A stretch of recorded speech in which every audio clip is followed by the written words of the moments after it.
एक समय की बात है, एक छोटे से गांव धूपपुर में एक बूढ़ा घड़ीसाज रहता था, जिसका नाम था हरिदास। हरिदास बहुत चुपचाप रहता और दिन भर घड़ियां बनाता रहता।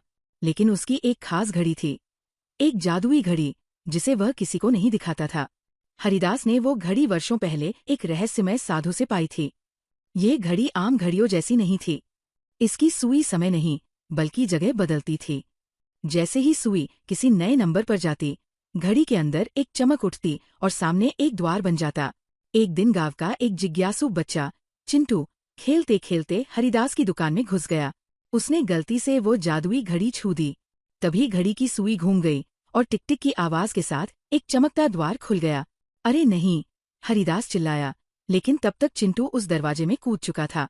जब चिंटू ने आंखें खोली, वो एक अनोखे गांव में था, जहाँ पेड़ चॉकलेट के थे, नदियां रसगुल्ले बहा रही थीं और बादल से जलेबी बरस रही थी।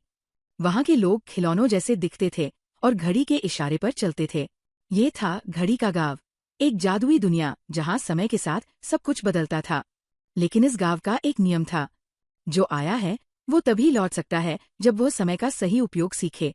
चिंटू ने वहाँ रहकर समय का मूल्य समझा। उसने देखा कैसे हर पल कीमती होता है। वह वहाँ के बच्चों को पढ़ाता, खेल सिखाता और मदद करता। आखिरकार जब उसने सबक सीख लिया, तो घड़ी की सुई अपने आप घूम गई और एक नया द्वार खुल गया। हरिदास उसे देखकर मुस्कराया। अब तुम सच्चे समयवीर बन गए हो, चिंटू। उस दिन से चिंटू ने कभी भी समय को बर्बाद नहीं किया और गांव के बच्चों को भी सिखाने लगा कि समय सबसे बड़ा जादू है, जो सही हाथों में हो तो दुनिया बदल सकता है।